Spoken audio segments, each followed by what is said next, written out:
just taking a look at all of the opportunities that Canada actually has, and really whether or not we're going to take advantage of them. And I know you're very much focused on the Western economy. Give us some examples in terms of what you're most focused on, and of course, in addition to the agriculture opportunity.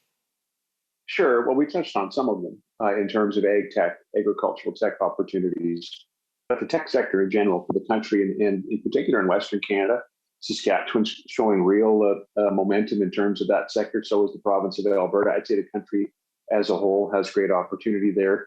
Uranium. We've all seen what's happened with the spot price and some of the forward-looking commentary on the price of uranium. There's a couple reasons for that. One, there hasn't been a lot of new mine development in decades in the world, and notwithstanding whether there will be new reactors, there are existing ones that need the fuel, and so I think we're now finally seeing a catch-up in terms of uranium price. But you have additionally, you have Macron, I think it was 2 days ago, coming out saying basically France is going to go nuclear or going to invest in nuclear. They see that as part of the emissions-free baseload energy future for their country. We're seeing China continue with significant expansion of civilian nuclear power generation. India is looking at it as well. Now, both those countries are looking at coal. Let's not forget that, by the way. But so I think but all of that it means that Canada, which because of what we have here in the province of Saskatchewan, is responsible in any given year to 15% of the world's uranium production. It means we have opportunity. There's been a lot of announcements of some greenfield projects. We've seen some strengthening in Cameco's position. I'm involved with a company called NextGen, which is working on building and opening in the next number of years the largest uranium mine in the world, very high grade. And that there's a lot of jobs there that will be at stake. The potash industry, the fertilizer industry, we've seen, by the way, what's happened to fertilizer prices as well, which is part of the reason that we see food inflation. But there is an opportunity then for Canada as a source of fertilizer, potash and other sources of fertilizer. We have a new mine announcement, the go-ahead for the Jansen Lake BHP mine. $10-11 billion project investment in the country. This is just a quick listing of some of the opportunities that we have in Canada. If we get comfortable with the fact that we're pretty good at these industries, and we've got a good track record of ensuring that they're done in a responsible, sustainable way.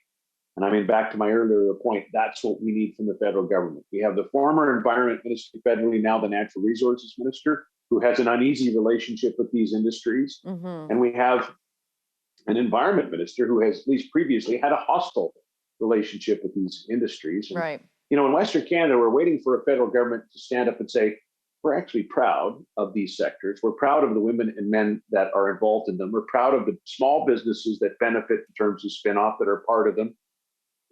Because it's a little bit demoralizing to hear the opposite from your own federal government, or to see it at least manifest in policy.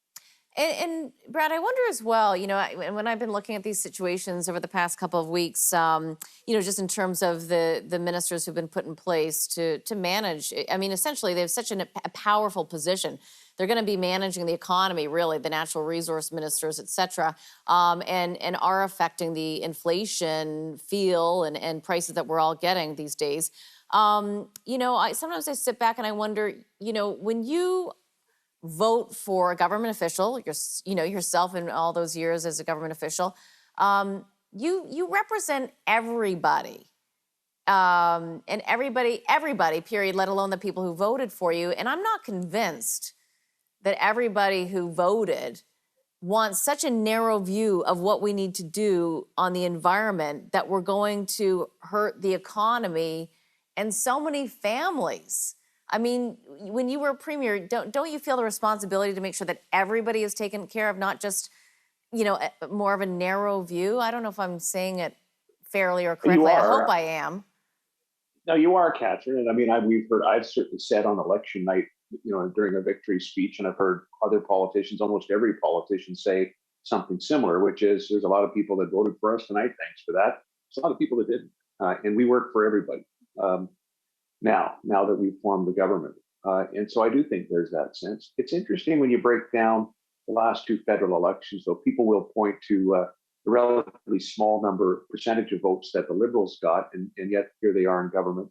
Yeah. But if you take a look, but if you take a look at that side of the spectrum, we'll call it sort of the center left, or maybe it's the left now, because the Trudeau Liberals seem a lot different from the Chrétien Martin Yeah, Liberals. they do. Wait, And I'm going to stop you right I, there for 1 second. We'll take a quick break. We'll pick it up on that point.